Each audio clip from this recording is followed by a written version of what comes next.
The presenting sponsor of Moon Tower Soccer is FVF Law.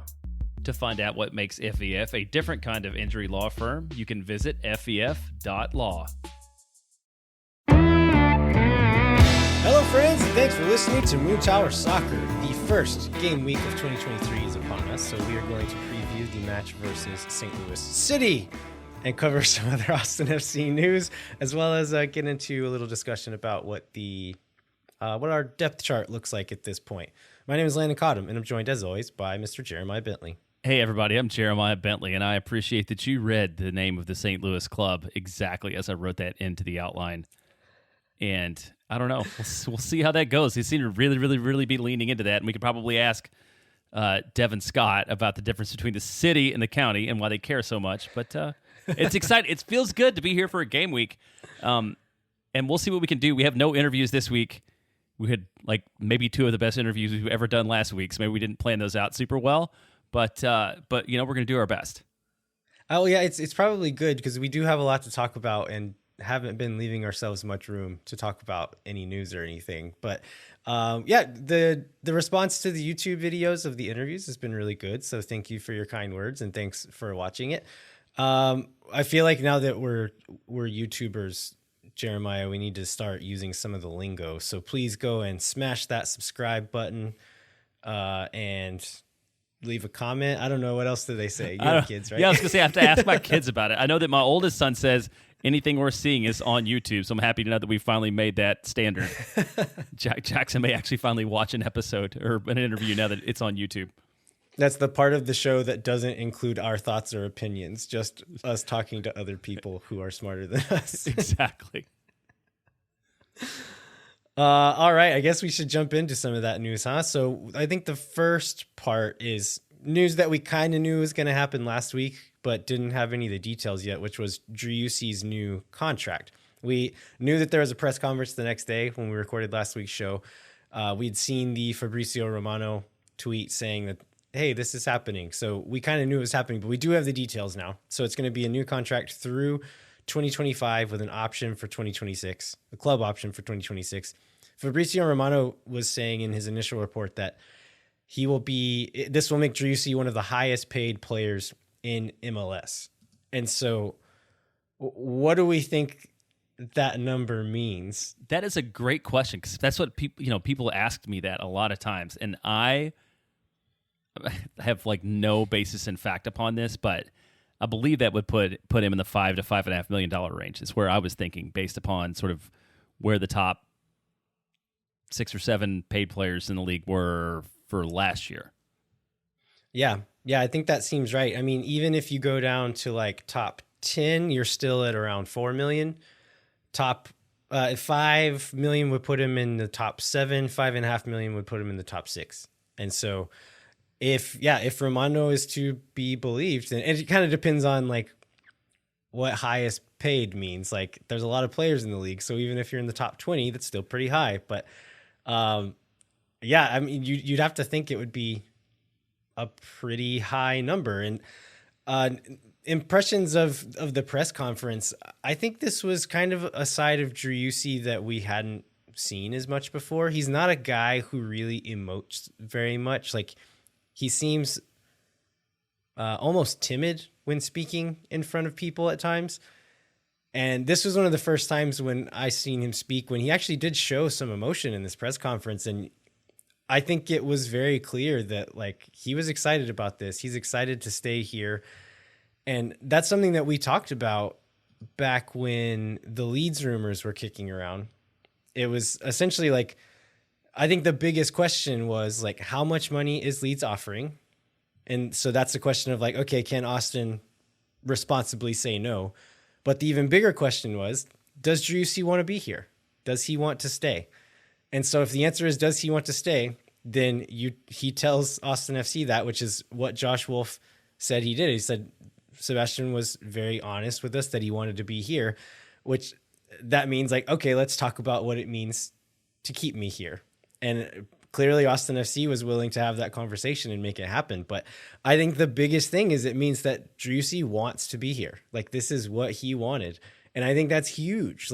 For a guy of his quality at his age, for this to be his priority, this to be the main thing that he wants to do is so big for an MLS team.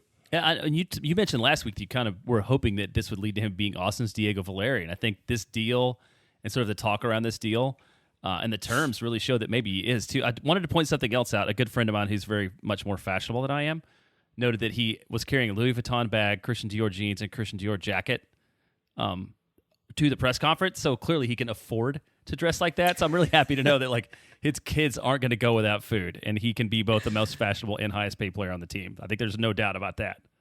I'm sure that was a real concern for him before this. Oh yeah, before that. But I mean, we're looking at what was his guarantee last year? Like 2.2 or 2.3 or something. I mean, he was not going without food, but that is a significant increase from where he was at last year, if it's what we believe it to be now. Yeah, he also drives a Ferrari SUV? Is one of his cars? Is one of his cars? Yes. All right, let's get into the rest of the Austin FC news. I guess one of the bigger things that happened in the last week is that the new Austin FC jersey was released. I went to the kit release party, which I think I went last year as well. And once again, a lot of fun. I think they've done a good job of just making that kind of a fun environment to hang out in. What do you think of the jersey? And has your opinion changed over time? Well, I know my opinion is good. Okay, we'll just start with I kind of hate it. There's just like too many. You still hate it? I still hate it. Okay. Ask me in 3 weeks after I've bought it and I've like seen it on players, and I'm going to change my mind, and it's going to have grown on me. Like, I know me, but at this point in time, I'm still like, there's just too many different stripe patterns going on for me that don't make a lot of sense. And I will stick to that for not a long time, but that's still my current opinion. How about yours? My opinion swing happened really fast. It was like probably 24 hours. We see like the initial, just like a shirt on, I guess it got leaked, right? Because the Adidas UK site posted it midnight local time. Right. It was leaked a few we hours in woke advance. Up, yeah. Yeah. We all had just like the still image of like the shirt in like on the Adidas website. And they always like Adidas for some reason, like always they like decolor the images weirdly. And so the green doesn't quite pop. And so that made it look a little strange as well. But the initial images, I was not a big fan. As we get the club release video, seeing it on some of our Austin FC fan friends, and then some of the players, and then getting some other stuff. And then I think like the next day we got to see a few clips from the preseason friendly against Sacramento. By the time we're getting like the players wearing it, we get to see the numbers and names printed on the back. Then I started really enjoying it. I think the white trim, like with the numbers, the green back, I think it like ties it all together for me. I was looking at it too much like the OG home kit and thinking of just like a different variation on that. But really it is like a quite different shirt than that one. And so I think that's kind of what like fixed it in my brain for me, is like, don't think of it as the same thing as that other one. It's a new thing.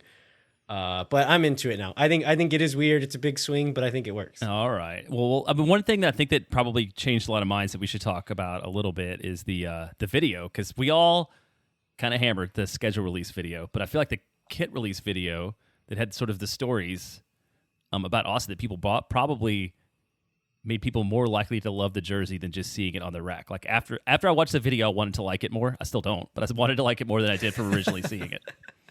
Yeah, kit concepts are a thing that people make fun of a lot, and I think fairly so. But I think this was a pretty well executed storytelling element of like, okay, this is the story behind the kit. This is what it represents, and I think they did a good job of actually tying those things together and making it mean something, which I think is rare. So they did a good job. Do we have any other jersey talk? I feel like that's probably about all we needed to do. I mean, and like I said, I'm gonna buy one. I'm going to pay the $192 or whatever it is between now. Oh, I wanted to ask you a question, because I know that you said before we went on the air, and I think you've said it elsewhere, that you like the white and you like it with a name and number on the back, but you never buy like kits with names or numbers on them. So are you going to break your tradition and do that? Or are you going to leave a kit that you don't love as much because it doesn't have the design elements that you enjoy? Yeah, I think if I buy one of these, it has to have the name and the number, because like I said, I think the white ties it all together there. But I feel really weird getting a player's name on the back of my shirt because I am older than all of them at this point, and it feels weird to me.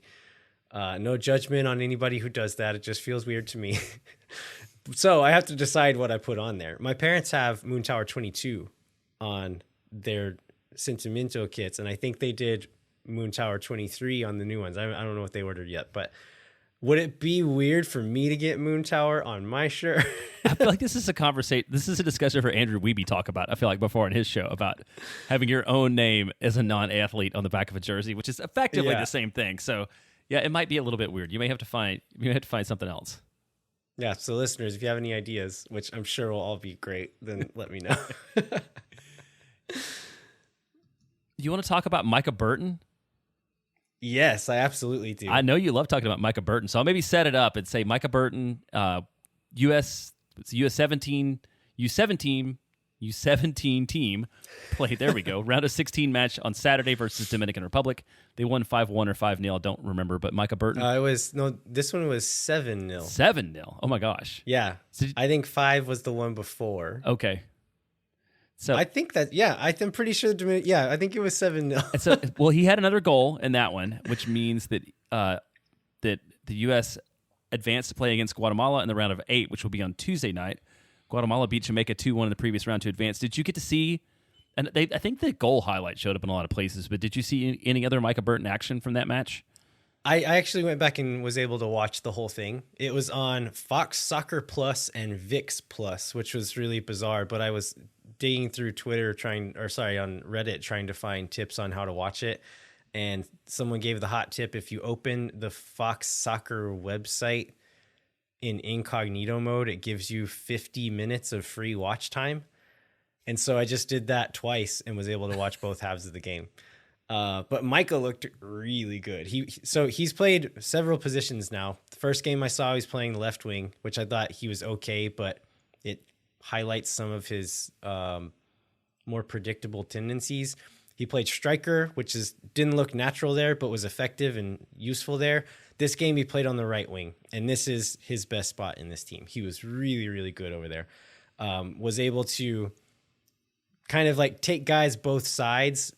When he was on the left, he always wanted to cut in and combine, and on the right side, he would go both ways, would still cut inside quite a bit, but because he's right-footed, was comfortable kind of going both ways, put in some really nice service into the box. He takes all of their set pieces, and so I think Micah Burton could step in and probably be one of the favorites to take set pieces for the first team right now. He's really, really good at putting corners into dangerous areas, to floating free kicks into dangerous areas into the box, so really, really good there, but it was just really effective for this team. Granted, they're playing some pretty weak competition, so I'll be interested to see what this team and what Micah looks like as they get a little bit deeper into the competition and see if they look as dominant against the better teams that they're playing against. But I mean, this game, it got a little sloppy at the end once they were up like 5-0 or something. But the first 60, 70 minutes that Micah was in, he looked excellent. That's great to hear. So this doesn't seem like the competition is necessarily all that great going forward either, with Guatemala just beating Jamaica 2-1. So maybe we will not see maybe it won't be another test. I don't know that they've been that great in qualifying. So maybe in the semifinals, we'll get to see more about his overall quality. Yeah, I think it's probably going to be like that Final Four, which is the threshold for qualifying for the World Cup, the U17 World Cup. So if they make it past this next round, then they have qualified. But yeah, I think that's probably where they're going to get tested a little more.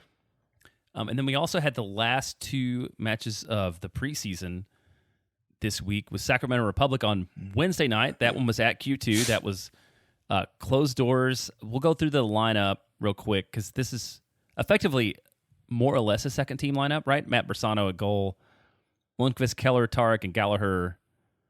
At the fullbacks, Ring, Valencia, and Jafal in the midfield, Redis, Finley, and Ruti.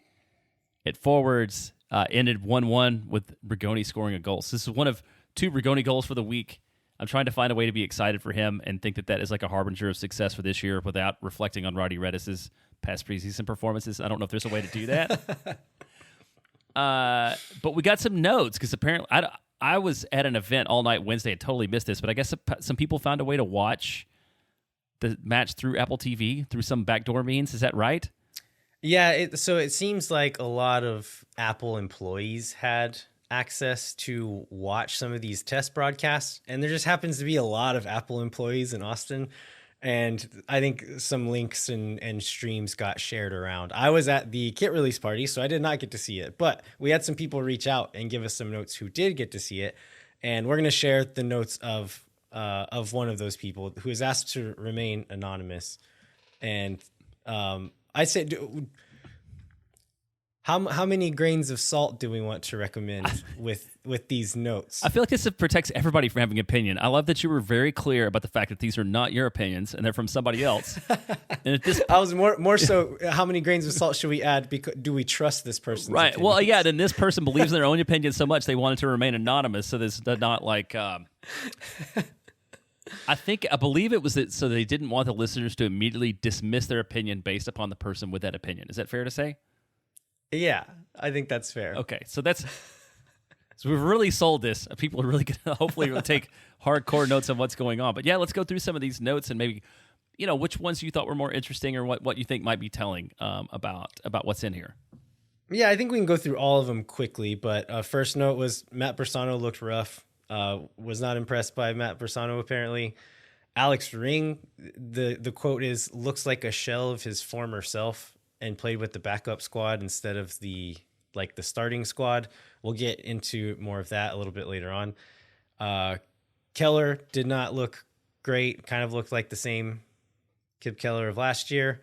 Rigoni looked way better than last year, they said. Much more active and involved, which, I mean, just based on score lines, I think he scored several goals, 2 or 3 preseason goals at this point. So that's good to hear. And then here's a quote from our mole here. After less than 30 minutes of a clear view of him, I'm ready to put all my hopes and dreams into Väisänen. He looked awesome. Like Ruben, but with the movement of a wasp. Dude was everywhere and didn't seem to put a foot wrong. So I've seen quite a bit just from like Verde Hill, was able to see Väisänen on the ball quite a bit, and I'm completely bought into him on the ball. I think, like we talk about how good Julio Cascante is with the ball at his feet. I think Leo Väisänen is as good, if not maybe better than him. Just controlling the ball, long and short distance passing. I think he's really, really good. But due to the location of Verde Hill and the height of the fence, anytime that people were in the box, we could not see what was going on anymore. And so honestly, still don't have a fully formed opinion of his defending. The video that I saw when I was watching film of him, I liked it, but you just don't know. And so it's good to know that at least in this broadcast against a USL side that he looked like a good defender. The last little bit of information that was included here is our mole said that we're often had either a fullback or a midfielder drop into the back line as we were attacking. And so this is something that just like things that I want to see for this year. I was hoping that there would be some type of little tactical wrinkles like this, like what this person is mentioning, because there's little things that you can do that will help you in, I think, 2 ways. Like, it'll help you in the build up as far as like having more options to pass out of a press, but also in transition. And I've always kind of wanted them to do something weird with fullbacks in that way. A common way is like you'll have one fullback pushing up high and the other one will kind of shift back into a back 3. That's a pretty common way to do it. Another thing you'll see, and I think Manchester City is kind of the most prominent example of this, where you'll have kind of that same idea, and one of the fullbacks will push forward, but instead of overlapping, they'll push into the midfield and will kind of act as like a defensive midfielder. And so I think it's just like an interesting way to kind of like rotate your shape in an unpredictable way and still provide cover for defensive transition. I really hope Josh Wolf is doing that. Like, these are the things that like we need a plan B this year.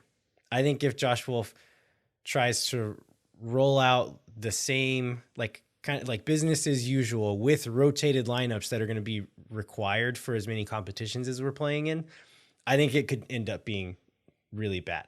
And so like we need to have that backup plan to play a little bit more direct, a little bit more reserved, that like doesn't require us to have 70% of the ball to win. Yeah, and that touches on something that that I think we touched on, just about the way the season went last year, is the fact that teams did seem to sort of figure that out, and that's why the value of Austin's hot start was so strong, and why Austin was able to hang on and still finish in the second is when later in the year during that slump when they got discovered, they had points in the bank that didn't really matter.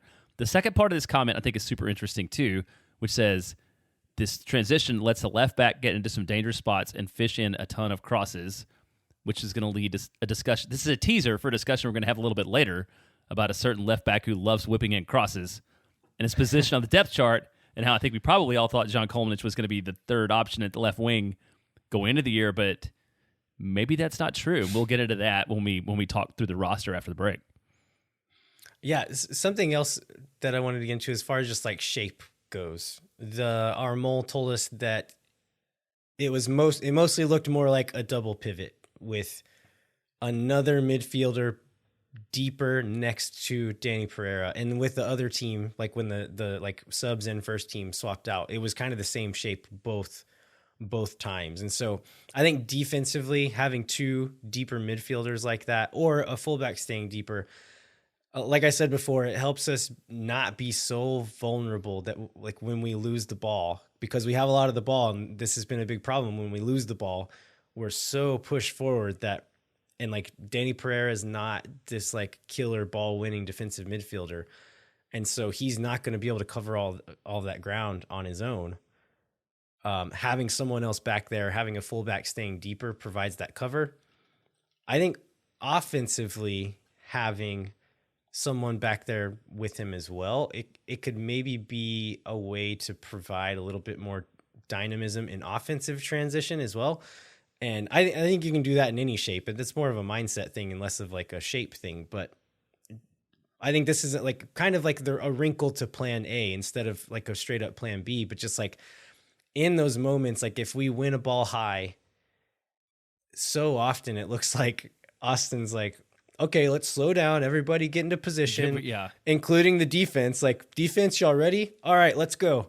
And then would do their same like possession game thing and try to break them down slowly. I want to see this team do fewer resets like that and have more fast breaks where we win a ball, we turn, get it to Driussi, he turns, he's got Rigoni streaking up the right side, he's got Zardes there to combine with. Like, let's get out and go more often, because we have pieces who can do it. Like, we saw Rigoni score a breakaway goal in the Miami match, which we'll talk about here in a second. But we've got the pieces to do it. Like, we can be dangerous that way, and it's just we don't try very often. And so that's another thing I'd like to see Wolf work into this team this season. Let's get into Miami. So we did not have a stream of that. The Apple employees, I guess, didn't have access to it or weren't sharing it because it wasn't an Apple broadcast. But this lineup was what we more or less the lineup we've seen as the first 11 during the preseason, that being Stuver, Kolmanich, Cascante, Vyson, and Lima, Pereira, Wolf, Driussi, Fagundes, Zardes, and Rigoni.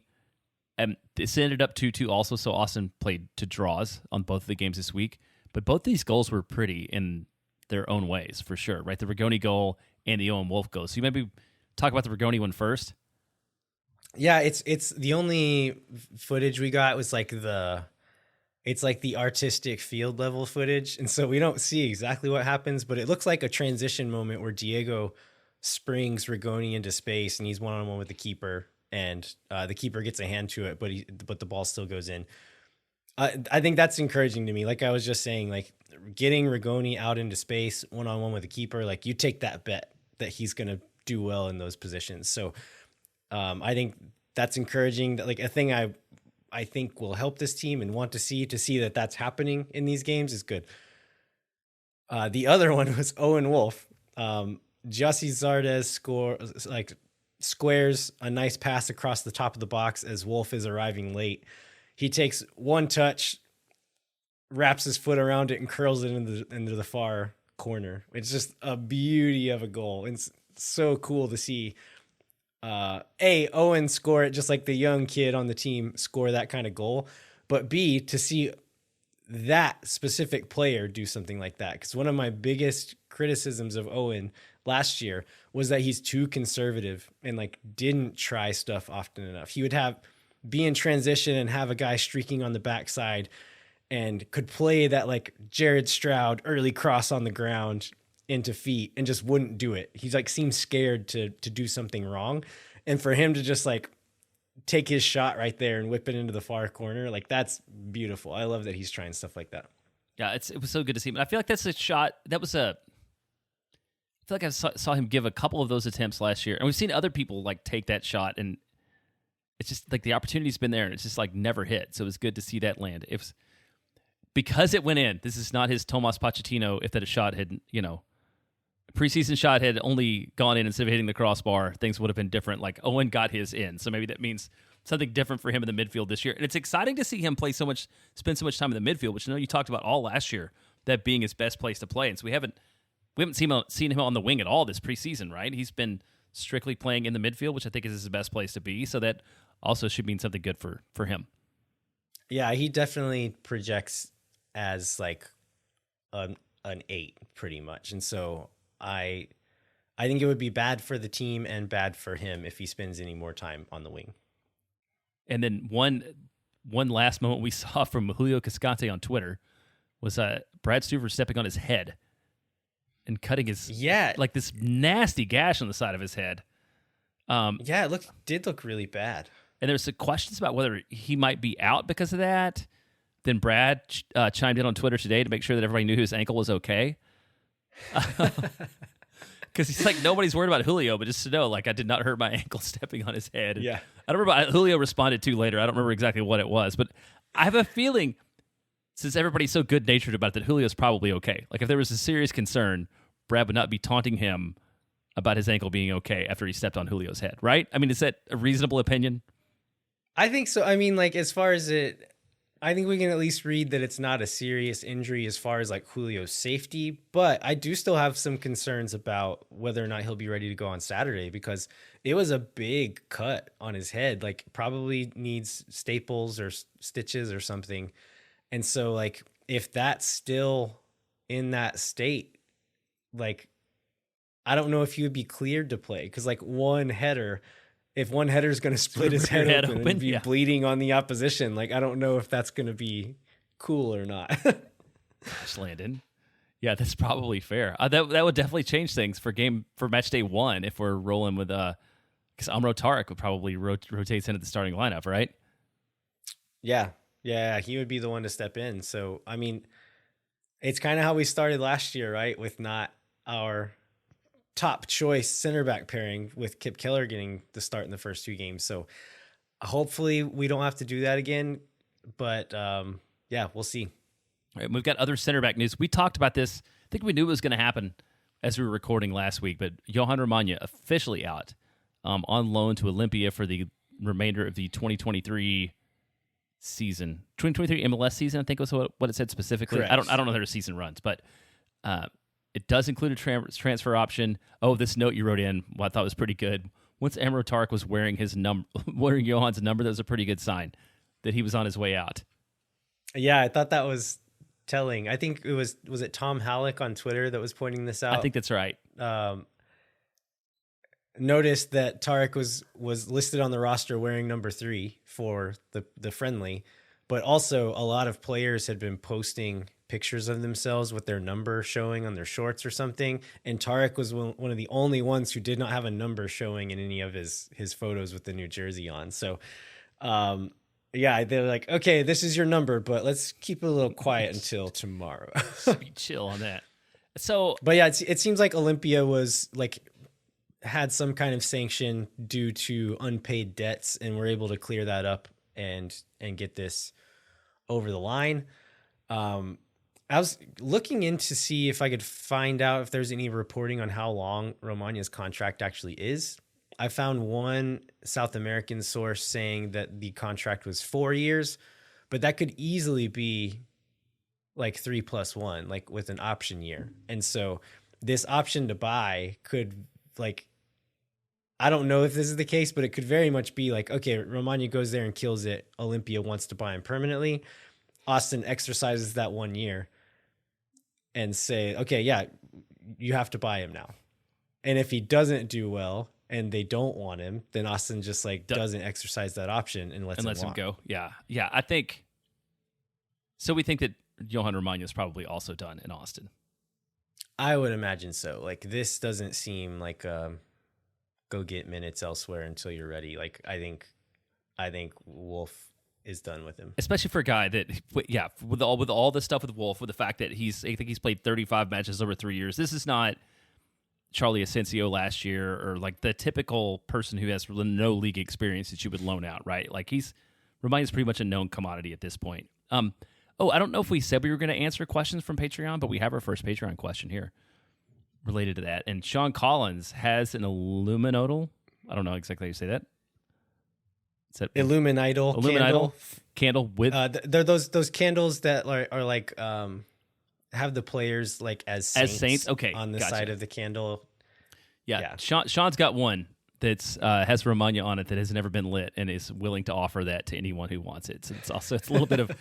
Did you have this? Okay, so when I was growing up, we had this AM radio station, and they had like a buy-sell trade show that was every Saturday and Sunday morning, and it was just people calling in, where they'd be like, "I've got old tractor that's not going anywhere. Like, who wants it?" And it was like a whole show full of people, just like a swap meet, but on the radio. So this is what we're doing now. We're doing like a podcast version of the swap meet. Yeah, this could be a new market for us. But yeah. Romaña, we'll get into this a bit more, like what this means for center back depth chart and all of that. But I would not expect Romaña to come back. All right, and then one last piece of news: we had this Diego Fagundes family news, and there were again rumors about Diego being offered to a club back in Uruguay, but it was kind of like from his age. It was a Brazilian. Oh, Brazilian. Team. Okay, gotcha. And it was from it was worded weirdly. It was from an account that did not have a ton of followers and was not. I don't know, like these transfer guys like have kind of a language they use, and this was very much not in that language. And it used the word like Fagundes has been offered to Botafogo, and so people start speculating on this, like, oh, how's it going? Like, what's going to happen? Is Diego really going? Anthony Precourt responds at like 1 a.m. to a We Are Austin TV tweet saying, Diego was never offered. This is not true. Yeah, I thought it was a weird tweet. I mean, it was a weird thing for Anthony Precourt does not weigh in on a lot of things for it to be that one, but maybe it was because he knew that this other news was coming today, which was actual family news. Yeah, and so Washington Fagundes, Diego's father, was teasing some type of announcement at 7 p.m. today. It rolls around, and it was a gender reveal for Diego and his girlfriend and their soon-to-be baby girl. Yeah. And they announced it by lighting up Q2 Stadium with pink lights. And I saw in Los Verdes Slack that people were talking about, like, oh, I didn't know that it could do pink. And Brian Mangum responds, like, it can do any color. It has 396 individually tunable fixtures and 2 million colors. And I told him that you would have known this had you been a regular listener to the Austin Anthem podcast in early 2020. Oh my gosh, yes, that's right. That's what it would have been. And then we heard about it again, because wasn't that designed by a company in the Netherlands? Didn't we hear about that? Yeah. We heard about that lighting system again when we met the Queen. So it's a piece of Austin FC and Austin Anthem / Cap City Soccer / Moon Tower Soccer lore. Yeah, that's the kind of content you were getting from us back then, because it's all we had to talk about. That's right. But anyway, yeah, congratulations to Diego, and I cannot remember his girlfriend's name Ashley. at the moment, but Ashley, okay. But yeah, congrats to them. Great to hear. This leads to another question from a listener. This is Alex Rubio. He says, with Diego's new management team, will he get the raise he deserves? Because I think a lot of people were speculating that this might have been a an extension for Fagundes. A lot of people were asking for this again. I feel like it happens on and off, but with Driussi's extension, people are saying, okay, now do Fagundes. Like, he deserves it. Will Diego's new management team get him that raise? He is going to get a raise from this deal at some point, and I hope that raise is from Austin. But we don't know the specifics of his contract situation to necessarily know when that is going to take place, right? Do we believe that he has like maybe a club option for next year? That's what the whispers have been. We don't have any confirmation on that, but it seems like it's possible that there is a club option for next year. So if that's the case, like, I'm sorry, Diego, you don't have much leverage here. Like, probably the end of this season would be about when like the player would start having a lot of leverage, like a year out from that contract ending, which, I mean, like, Diego deserves a pay increase. He's earned it. Like, he's shown that he's worth it, but he agreed to this contract, and like, he's in a tough spot because of that. Like, that's kind of the business of it, right? And it sucks. Like, I know he deserves more, but like, Austin FC doesn't have any real reason to even negotiate with him right now until they get a little bit closer to the end of that contract. Yeah, I guess that the reason to do that would be as if the club would have to pay, if he has a great year this year, the club would end up having to pay him more during the next negotiation term than they would if they went ahead and made the deal now. So I guess that's just sort of a gamble that that the club has to evaluate, like what the upside and downside risk is financially, and maybe extending him now. I don't know this for MLS, but I know in a lot of other American professional leagues, typically contracts do not get extended during the season. So I feel like if it was going to happen, it would have happened. Yeah, I feel like there's some weird, like, MLS is always weird with stuff like this. Like, I know Minnesota extended some like coach contracts in the off season and didn't announce it until like April or something like that. So I mean, it could, but I think you're right. Like, it's not common. I don't think they like to focus on that kind of stuff while the season's on. So yeah, it may not happen until next off season.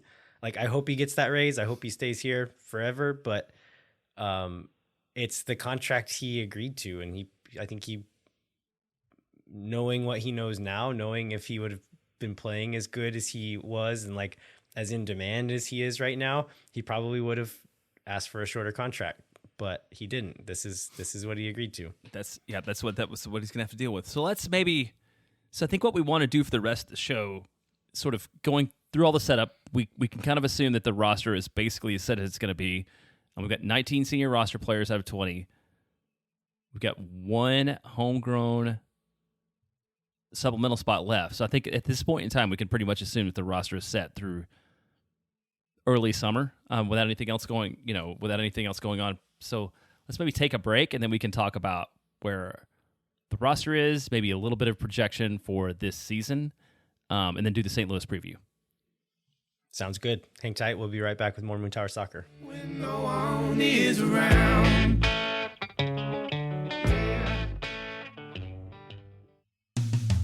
Moon Tower Soccer is brought to you by Sage Wilson Property Group. So if you or someone you know are in need of Sage real estate advice in Austin, talk to our friends at Sage Wilson Property Group. You can find them online at sagewilson.com. And as always, Moon Tower Soccer is brought to you by our friends at FVF Law, the official injury lawyers of Austin FC. FVF is a different kind of personal injury law firm dedicated to community, transparency, and client education. You can go to fvf.law to find out what makes FVF a different kind of injury law firm and why understanding your legal options can dramatically change the outcome of a case. Once again, that's fvf.law. All right, we are back. We are going to walk through the Austin FC depth chart as we see it anyway, or maybe predicting a little bit of what it might be. We'll do that position by position. We're also going to talk about the MLSsoccer.com's preseason predictions for Austin for the rest of the league. And then we'll do a little preview for the St. Louis City game coming up this Saturday, February 25th. So let's just jump right into the depth chart, Jeremiah. I think it's most interesting to start at the back and work your way up, but I think it's the opposite. Are we going to do it the opposite here? Okay, it's fine. Where did my depth chart go? Here we go.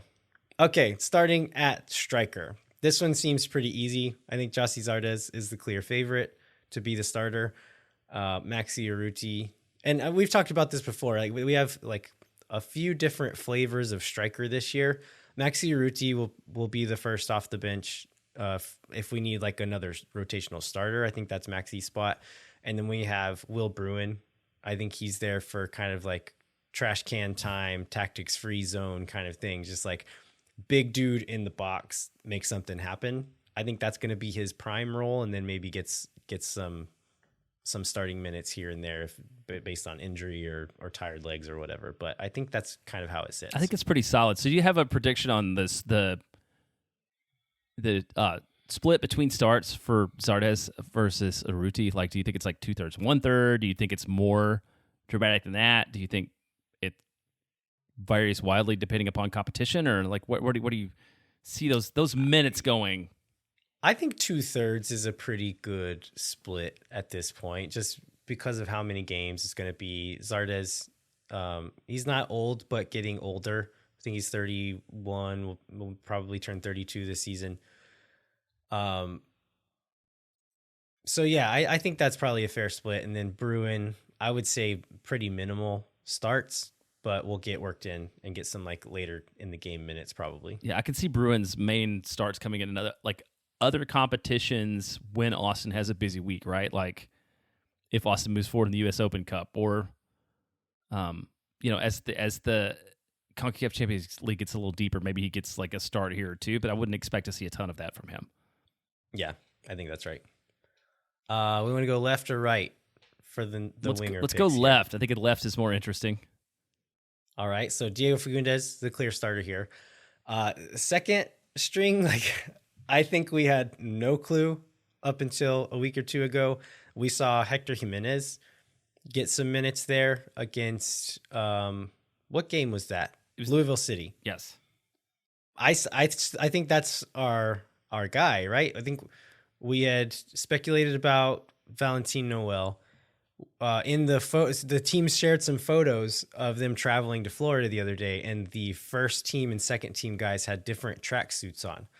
And Noel was wearing like the JV tracksuit, essentially. Now, were they different tracksuits, or was it the same tracksuit? It was the reversible, right? Where was one of them wearing like mint out and the other one wearing blackout? Wasn't that what it was? Unclear, but it was very much Austin two players second, wearing yes. one color, first team wearing another color. Okay.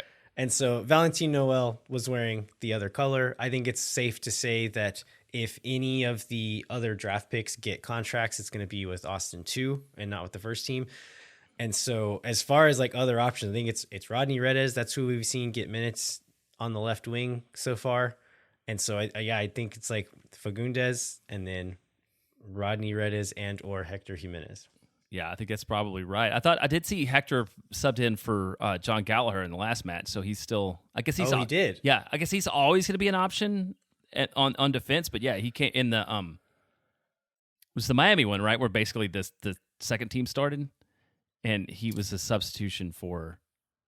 No, Gallagher. it was the Sacramento game. Whichever the one. Second team started the game. Whichever one Gallagher started, Jimenez subbed in for him. Okay, interesting. Yeah, so I mean, I think we were hoping that we wouldn't be going into the season with Rodney Redes as the number 2 there, but it kind of seems like that's the case at this point, which I don't know how I feel about. I feel like it's a good thing Diego can run forever and does not miss many, if any, matches, is how I feel about that. Yeah, that's true. All right, let's go to the right. I think we thought that Emiliano Rigoni should be the starter, but we weren't sure. Like if he stayed on the same trajectory as we saw at the end of last year, I was not convinced that he actually would be the starter, and like still thought there was a real chance that Ethan Finley wins that starting job on match day 1. I think Rigoni has done enough and shown enough from what we've seen and heard and read that he's going to be the starter. I think he's improved since last year.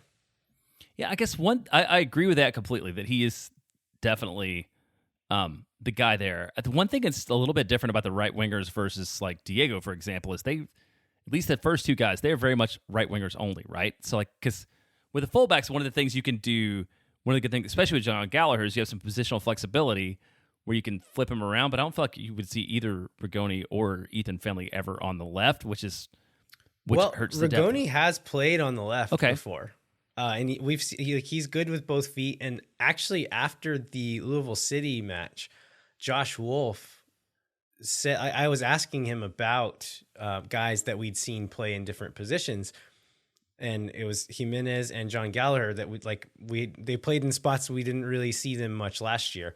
And he brought up Rigoni saying like, yeah, Emiliano looked good on the right. We're going to try him in some other positions as well. So I don't know what that means because he's played some striker in the past. He's played on the left wing in the past. So that could be an option as well. Maybe it's Emiliano Rigoni on is the left, second string left wing. Yeah, and then Finley on the right. Because I don't know, CJ Fodre is super young. Probably, I would imagine not see a ton of minutes. He's the other person you look at on the wing.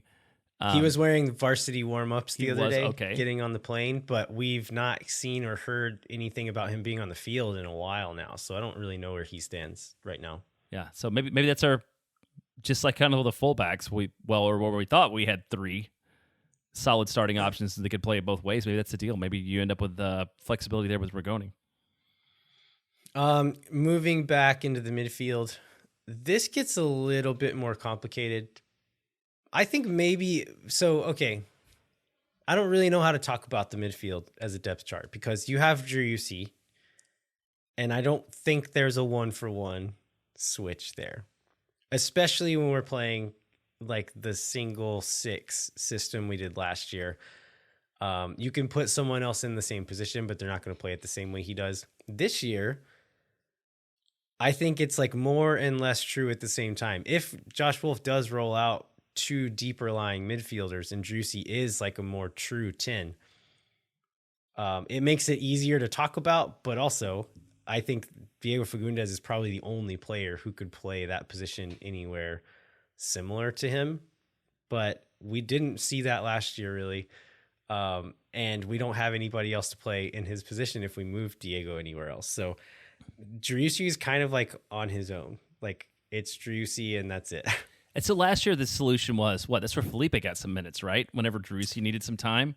Yeah, he would slot in, like usually sub in for Driussi and play like that dual 8, that free 8 that it was usually Driussi and Ring, and Felipe would sub in and play in that spot. And so you don't think Jafal could do the same thing?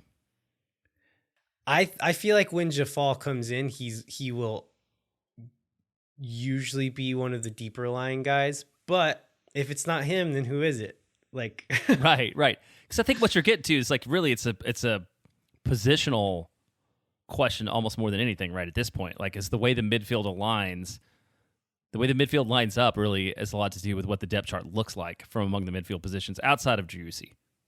Yeah, I think so. I think that's definitely the case. And if you are playing 2 deeper lying midfielders and like a true 10, like I feel pretty good about like depth in those deeper lying spots. But if let's say you have Jafal and Valencia playing deeper as like those substitute guys coming in, like who is that 10? Like there's none of those other guys really play as a pure 10. And so like that's going to be interesting to see is what they do in those spots. Like are you forced to then shift back to the single 6 and dual 8s in those moments? I really don't know. And so you don't buy this Matt Doyle's depth chart that has Owen Wolf is the number 2 right here at the 10 spot? I mean, kind of like it's again, like let's talk about last year's shape where you have Danny Pereira as a lone 6 and then the 2 free 8s. Yeah, that could be Owen Wolf. It could be Sofiane Jafal. It could be Alex Ring. It could be any of those guys. With like Pereira and Valencia being more of like the single 6 kind of guys. I could also see Owen Wolf and Sofiane Jafal and Alex Ring being the deeper lying guys, if like the double pivot. But if it's double pivots and a true 10 and it's not Driussi in the true 10, I don't know who you put there. Let's hope we don't have to worry about that too much. If Driussi is unavailable for extensive periods of time for this season in MLS competition, like Austin has a lot of trouble. Just period. I mean, all across the board. All right, so how do you even talk about the rest of the midfield then? Man, I think it's safe to say Danny Pereira is going to be a top choice. Like he'll start most games if he's available. And I think it's safe to say that Johan Valencia is going to be on the bench most of the time. Yeah, I think that's fair. So let's go back to the starting lineups we saw with these last couple of preseason friendlies. So if memory serves, the last couple of years in the last couple of preseason friendlies, we've seen more or less like the day one starting 11. And so I was kind of expecting as we get into these last two that I'll see, okay, these guys are starting. This is going to be the 11, and we'll know kind of like what to expect on the season opener. With what we've seen so far, I have absolutely no clue in like 3 or 4 different positions who's going to be the starter at those spots. And Alex Ring has not started, like not played with the quote unquote starting group so far. The last couple of games, it's been Danny Pereira next to Owen Wolf, which not a thing I would have expected. And so like, do we believe that is the starting midfield right there? Has Owen Wolf risen so high and Alex Ring fallen so far that's where we're at? I mean, that seems very hard to believe, and I feel like you can make a real strong argument that you know what Alex Ring is going to do and what you're going to get out of him. So, like, our mole saving some minutes though. Saving some minutes in the preseason is good. Well, no, I was going to go to the other side too. I think was it Danny on Instagram today posted a picture of him and Owen side by side and said something about see you Saturday. So I literally have no idea, and I'm shocked to not understand that and be sold on especially, I mean, knowing Alex Ring. Luckily, Josh Wolf is not worried a lot about contract situations and who's a DP or not, like in his term. But, you know, knowing that, like, I'm very surprised that I'm as unsure as I am right now about who the starter is going to be there next to Danny Pereira. Yeah, this is a really bizarre situation to me. Like Alex Ring, I think like people have criticized certain parts of his game, and sometimes fairly, sometimes unfairly. But he's the captain the last 2 seasons. He's our most important player season 1, and one of the more important players season 2. Despite his flaws, was still very important to this team. To see him go from there to like not even starting, and we're not hearing anything about fitness or injuries or anything like that. And so like, yeah, it's really weird to me. If we've heard like very rumors that maybe he's on the way out, like again, like tablespoon of salt with that one. We don't know if that's true at all, but it seems like a very weird situation to me if that's the case. Yeah, I do not know. I can't believe we're this unsure, and I feel like I feel like it's more unsure every day. If we had this discussion a week ago, I'd have been like, oh yeah, I mean, it's just a thing, you know, it's just one preseason game, whatever. But just things keep building to appear that maybe that's not the case. Oh, before like I meant to talk about this. We were talking about Driussi, and then we forgot it. So I want to trash talk our friend Sam Jones. If we can go back to that. When he said in his MLS Daily Kickoff, he says, you know, even if Driussi's goal scoring, regresses to X goals 15 is still really good. But he did say then, follow that up with, Driussi does not offer more than most defensively, which seems like a thing that somebody who has not watched Sebastian Driussi would say, because I take a lot of issue with this statement. And I believe you did too on Twitter. Oh, yeah. Yeah. I think this is another case of like there being too many teams and too many people who have been tasked with being experts not having time to watch all of the games, but then having to have an opinion anyway.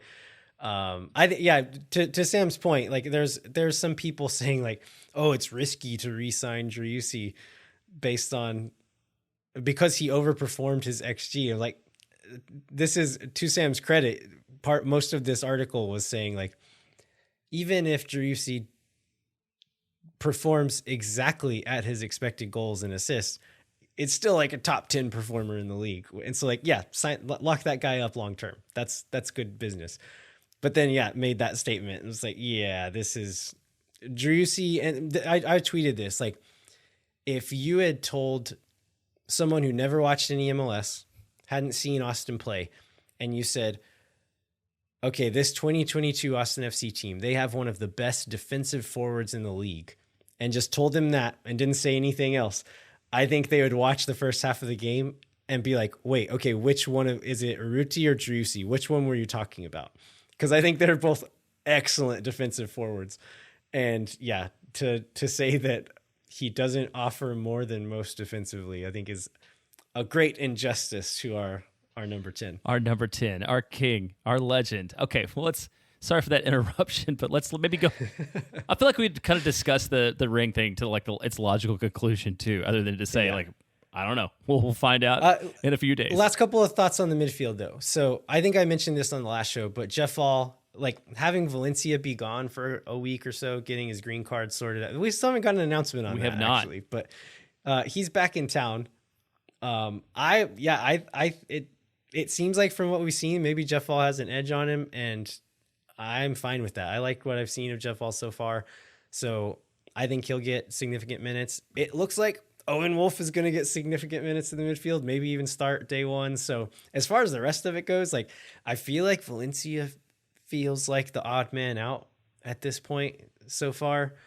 And it seems like the other 5 guys are probably going to get a lot of minutes. Yeah, I agree. And this Curran Kelly asked us about this. We were going to talk about it probably, but like to give credit to Curran in the questions from Patreon, we talked a lot. He had the one about Owen Wolff versus Josh Ring. So there we go. We managed to get to that. So let's talk about the defenders. You want to go with fullbacks or center backs first? Let's talk center backs because I think the fullbacks are maybe more interesting. Okay, center backs. I think there's no doubt who the top, though we talked about, maybe not for game one, but obviously Leo Weiss and Julio Cascante, first choice center backs as often as they are healthy and available. Like I don't expect to see a lot of rotation there other than when they're forced in midweek games. We had this discussion in the side chat about Julio Cascante earlier and kind of who he is, or earlier today. Was there anything from that we wanted to talk about on the show? Yeah, so this was Chris Haig and Brian Mangum and Derek Ensign, some other folks. I think, but it was who was posting Taylor those stats? I think it was Taylor Rudolph. And Taylor and Chris were the ones kind of like bringing the stats as far as this goes, and like as far as G plus, which is like I still don't know that I fully grasp this, but it's essentially like how many goals you could expect this player to like goals to be scored while this player's on the field versus when he's off the field. And if you take that, Julio Cascante has one of the highest G plus scores on Austin FC's team, and I think higher up in the league. And so I think the point is like we remember his big mistakes that lead to goals on the other end, but there's a lot of other stuff, both I think just eyeball test, but as well as with these like underlying numbers that are not the end all be all, but I think can tell you something and can, like good supplemental information for these things that Julio Cascante adds a lot to the team. I just think it's a good thing to keep in mind. But that being said, Leo Weiston seems like he's even better on the ball than Julio. So I'm excited to see what that duo looks like offensively anyway.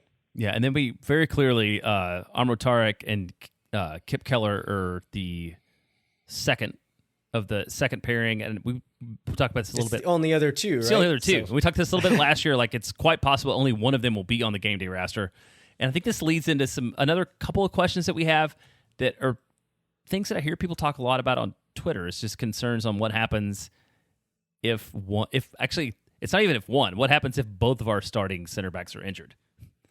Yeah, so Tim Thompson asked this, and Trevor Allison also asked a similar question, but like asking what happens if, are we okay at center back depth? What happens if somebody goes down? And like Jeremiah and I were talking off air, like center back depth seems okay at this point. Like, are they like overall quality? I think is still a question, but the actual number of guys who can play in an MLS game, like having 4 is a pretty good number. I feel like. Yeah, and so we've gone from, I believe Freddie Kleeman was probably one of the top 4 in year one to to Keller and Romaña sort of trading out, or I guess Keller and Romaña were the back two last year, so one would have been 3 and one would have been 4. Is that?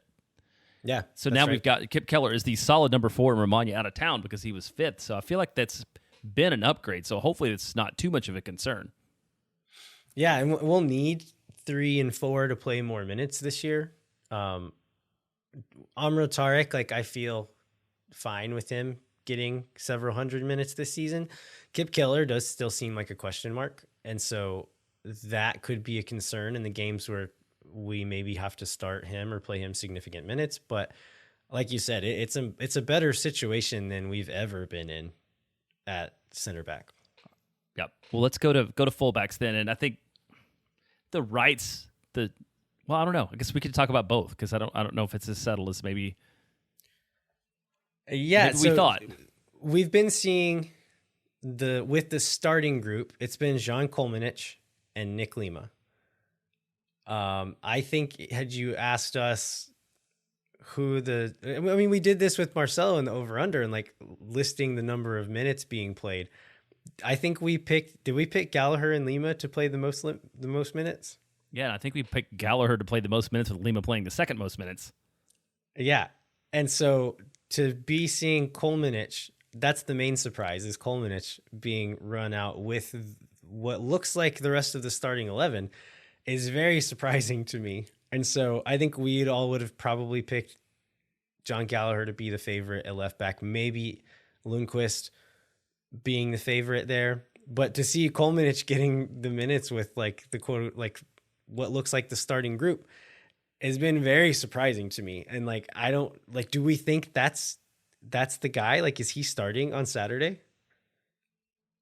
I still expect to see John Gallagher starting on Saturday. Gallagher and Lima just seems like it was a steady. Gallagher hasn't played left back at all this preseason. At all He's been this playing preseason? right back. Oh, that's interesting. I think when he's come in, it's been the groups have been Lima and Kolmanich. Oh, that's true. And then it's been Gallagher and Lundqvist. Because there's no other real good option at right back other than Hector. But I mean, Hector's sort of a utility player at this point. But they've been doing that first team, second team rotation, and it's been the same sets. Lima has always gone with Kolmanich, and Lundqvist and Gallagher have always gone together with Gallagher on the right.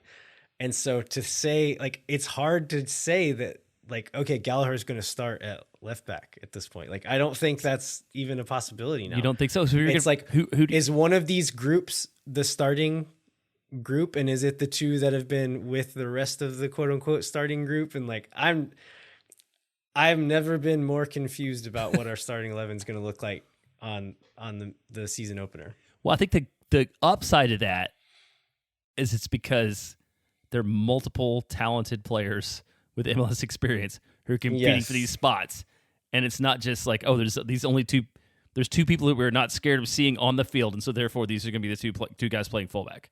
Yeah. New problems, which are good. Which are good problems. Do we talk any more fullback depth or the keeper? Just to say, I have no idea. We've got Kolmanich is the guy who would have been at the bottom of my left back depth chart, and maybe he's going to start day one now. You kind of alluded to this earlier, as far as if we're seeing any kind of weird shift with the fullbacks, that pairing could make sense if you let Kolmanich push up really high. You leave Nick Lima back, kind of shifting into a back three and using Lima as an additional center back when we have the ball. I could see that making sense because Kolmanich's strength is his crossing ability. He does that better than a lot of people in the league, frankly, not just on this team, but a lot of people in the league. And he's always been a bit of a liability defensively. If you do that little shift and make it to where okay, don't think of Kolmanich as a fullback. Think of him as kind of a winger now. And we've got that defensive responsibility covered by someone else on the field. Maybe that makes sense. And maybe that's why he's getting those looks and why Wolf is trusting him there. So maybe it makes more sense than we thought it did at first glance. So who knows? Yeah, and if I'm Jesse Zardes, who loves people putting crosses in on him, he's probably pretty excited about that potential, right? Oh, yeah. All right, let's talk about keepers. This should be pretty brief, I think. Yeah, we don't. Yeah, Stuver, And then, I mean, we've seen Bersano play at Q2 before. He wasn't great when Austin played against them. Our mole didn't like what they saw of him, but I think it's kind of what you can expect from backup MLS goalkeepers most of the time. You're not going to spend a lot of money on that position because of a salary cap league, and so you kind of take what you can get, and Matt Persona is what we got. So hopefully he can do good enough when he gets called upon, but hopefully that's not super often. Exactly. Hopefully he doesn't get called upon very often, because I feel even less confident in him than I did in last year when Stewart was out with our guy Tarbell. One note about Damian Loss, the only, I guess, information we got about an Austin 2 game, Damian Loss did get the start in that game. So not sure. He was with the first team at every game last year, even though he was not on game day rosters. And so he would go out and warm up with the team. I feel like that's probably not going to be the case this year. You don't need 3 keepers to just do warm ups and drills, right? Right. Yeah, I don't know where I expect to see him. Let's get to this one Alex Rubio question that's like random but interesting. And that is, which one of our U22 / homegrowns will have more minutes and why? And U22 players remaining on the roster are John Kolmanich, who we just talked about, and Rodney Redis, who we've talked about as little as we want. And then Owen Wolf is the homegrown. So I don't think that the question about which of the U22 players is going to see the most minutes is necessarily that challenging. Like, I'm sure we better see a lot more of John than we see of Roddy. But how about John versus Owen Wolf? It's a tough one right now, right? Like, again, if you'd asked me this a week and a half ago, I think I feel like, well, maybe I wouldn't have known the answer but it wouldn't have been because, like, yeah, I would have been like, because both of them are third on the depth chart and not both of them are starting. Yeah, I was going to say, I would have projected much fewer minutes for both of them a week or two ago than I would right now. But I think it is an interesting question. I don't know. I will go with Owen Wolf if forced to choose between those two for first team minutes. Yeah, I think so too. And I honestly, like, I feel kind of bad about this. I think I have more faith in Owen Wolf to, like, keep getting minutes throughout a season, whereas I kind of feel like we know what Kolmanich is defensively, and I don't know. I don't have a lot of faith that he's going to improve in that aspect of his game a lot. Whereas Owen, I think, is on an upward trajectory and is only going to get better throughout this year. All right, well, do you want to go over these MLSsoccer.com preseason predictions for Austin before we need to save a little bit of time for the St. Louis preview? Yeah, I don't think we have to spend too much time on this. So I can't find them if you want to cue this up. Okay. So MLSsoccer.com every year makes preseason predictions. We will most notably remember last year when everyone picked Austin to finish between 11th and 14th, which Josh Wolf then laminated, which then led to, I think, Joe Lowry having a whole column every week called Lemonade based upon those predictions. And this year we have a very different set of predictions. Caitlin Kyle and Sasha Kleston and Melissa Ortiz pick Austin first in the West. And then there's several second, several third. I think the lowest anybody goes is Charles Bain picks Austin fifth. So I should say everybody at MLSsoccer.com is feeling very bullish about Austin FC's finish for this season. Yeah, and Ben Wright, who covers Nashville, averaged out all the picks. And so if you average all the picks together, Austin comes out at 3.2, which is the third highest in the West. And yeah, like you said, the lowest pick was fifth. And so people are feeling high on Austin this year. I feel like last year we got disrespected a little bit. This year, I honestly feel like these picks are too high. I do a little bit. This is a point I made on Twitter earlier. I feel like these picks are really just, how did they finish last year? Do we think they're a little better? Do we think they're a little worse?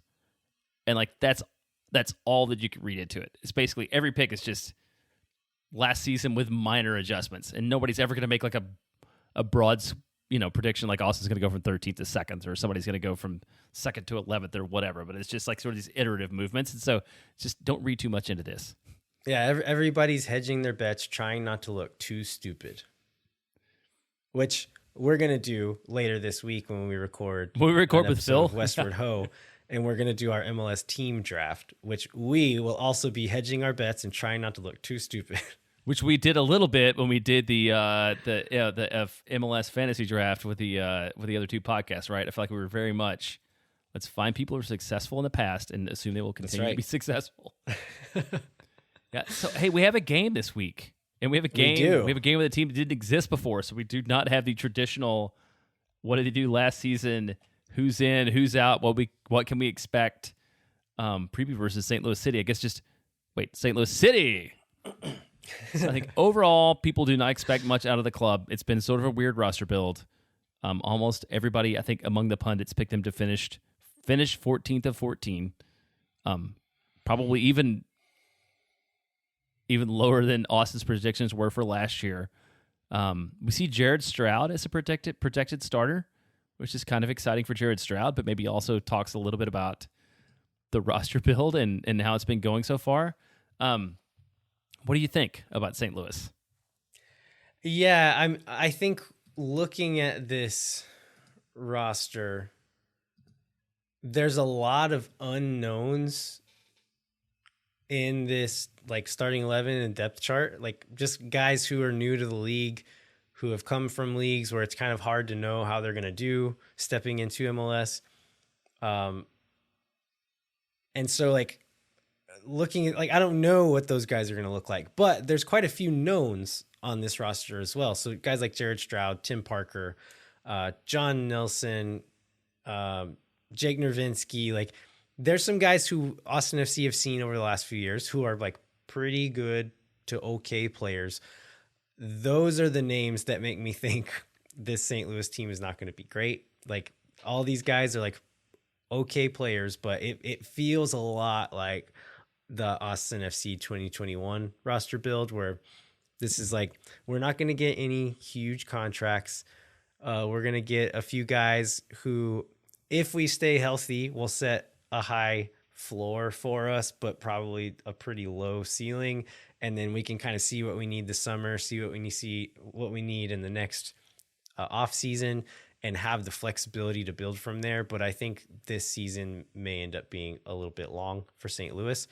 As far as what it looks like against Austin, Lutz Pfannenstiel, who is their sporting director, and then can you remember their coach's name? Bradley Carnell, who he's also from the Red Bull school. And so that is the style of play that this team is going to do. They're looking to do the full-on gegenpressing thing, live for transition moments, play against the ball. Like these teams will often play the ball, like give the ball away intentionally at times so that they can go and take it away from you in your own half instead of trying to build up from their own half.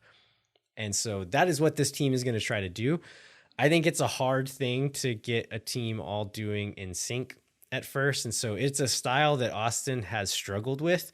And so I could very much see a possibility where they come out and punch Austin in the mouth and kind of speed bag us and end up like getting a few goals on us. But I could also see them looking out of sync and not really playing well as a team together, and maybe not having the talent or the legs to do it well yet. And if Austin can break that initial press and just like be okay on the ball, move the ball decently for a home opener, like I think Austin should win this game. Yeah, I think that style is a very hard thing to pull together for week one of an MLS season. So hopefully, I don't know that Austin's going to have the same kind of start that Austin had last year, but it seems like a pretty good matchup. That was let's read the Tom Bogert preview. He called it energy drink soccer, I guess, to not directly reference. Yeah, directly reference the Red Bulls. But also notes that on paper, this team will be at a clear talent deficit against everyone they line up against. Other than having the unknowns who maybe will turn out to be great or not. They only have 2 designated players at the moment. And Pfannenstiel, the sporting director, came out saying we don't need DPs, which is a choice. Yeah, it's a very interesting choice to make. Okay, so Elise asks us, Last year's season opener was unexpectedly delightful. What should we expect this time with St. Louis, so I can emotionally prepare myself? I think you got into that a little bit, but it's dependent upon this is the Austin way. The first 15 minutes are gonna probably make a lot of difference in how this game goes. Yeah. I think we can expect a great atmosphere. I know that supporters groups have been working on a TIFO, which, if past this precedent, will be amazing. St. Louis is bringing a big group. I think they sold out their 200 ticket allocation and are probably going to have bought out tickets in the rest of the stadium as well. So probably a pretty big group of St. Louis fans in the stadium. So that should be fun. I think all of that, we know what to expect as far as what's going to happen on the field. Like, mainly with the starting 11, which we've already talked about, I have no idea what you should expect. At least expect a good time, a fun atmosphere at Q2 Stadium. The rest of it, don't worry about. Yeah, and I don't know what us from a year ago expected. I think probably, I don't know that we were excited. I feel like, because it was FC Cincinnati was the first match last year, right? Yeah. Was it the home opener? I just remember thinking we better win, and if not, Austin's in for a long year. So there was no potential for joy, really, I think, in my head going in before. So, maybe this year I have a little bit more faith that Austin's going to be better, and one maybe should hope for a win. But I think, kick back, have a good time, enjoy La Murga, and enjoy the game day experience, and show hospitalities from St. Louis fans who made the trip, who have that excitement that we had a couple years ago. But who knows what's going to happen on the field? Yeah, I truly am really excited to get back into Q2 to see some soccer there. I think I am a person who oftentimes, whenever there's something I'm excited about, whether it be a soccer game or a trip, I always find some little bit of anxiety to have about it, where they're like, oh, did I pack all the right stuff? Or did this happen? Did I do this right? I'm just excited to go back to Q2, watch some soccer, sit in my seats, see my friends. I'm just pure excitement, no anxiety about it whatsoever. Maybe that'll change in the first 5 minutes whenever we give up a goal trying to play it out of the back. But right now, I'm excited. I'm ready. I'm excited. I'm excited about this week. I'm excited we had the first 2 weeks at home again. I'm thinking it's going to be another really good year. And just there's no need to take any of this for granted. Last year was a magical run, and hopefully this year will be another one. All right. Anything else, Jeremiah, before we wrap up? No, let's wrap it up. Next week, it's going to be exciting because we'll have a game to talk about. We've survived the offseason. Actually, thanks to everybody out there that continued listening during the offseason, because the numbers didn't dip as much as I expected they would in terms of downloads. I think there's a lot of excitement about this club. And I think we'll do another 52 episodes or whatever this year. Yeah. All right. Well, we'd like to remind you to rate, review, and subscribe wherever you get your podcasts. Come find us on Twitter. I'm at LVAHero87. Jeremiah is at JBentley_ATX. And then we're at Moon Tower Soccer on Twitter and Instagram. And also check out our interviews on our YouTube page. Smash that subscribe button. And then you can go to the Striker website where you can get a 30% discount with the code MoonTower22 with a capital M. Jeremiah, what can folks look out for there? Well, Phil West published a 2-part article with an exclusive interview with Sean Rubio that I think really gets into a lot of depth about Austin FC2, into how the club has looked at the roster construction. I think it would be interesting for anybody that's wants to understand some of the behind the scenes stuff when it comes to club construction. All right. Well, thanks so much for listening. We'll be later, like we said, later on this week, we're going to have our MLS team draft on Westward Ho, so look out for that. And then next week, we'll be back to talk about a game and kind of back into the regular swing of things. So until then, I'm Landon Cottom. I'm Jeremiah Bentley. We'll catch you next time. When no one is around.